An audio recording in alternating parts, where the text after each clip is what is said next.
তো রোয়েল ভাই প্রেমে পড়েছে একটা মেয়ের সাথে। তো তার জন্য তার বন্ধুরা তাকে বলেছিল যে আইফোন আর একটা মোটরসাইকেল হলে তোর প্রেমটা হবে।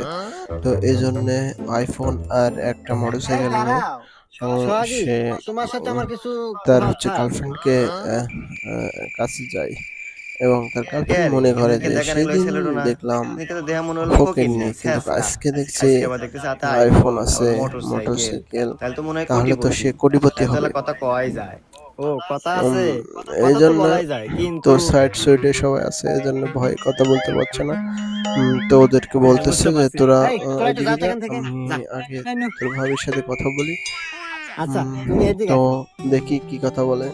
দেখো, আসলে আমি যেদিন তোমার সাথে প্রথম দেখা খাই না, হ্যাঁ, ওইদিন তোমাকে একদম ভালোবেসে ফেলেছে। কি বলো? পরবর্তী পার্ট পেতে চ্যানেলটা সাবস্ক্রাইব করে পাশে থাকবে।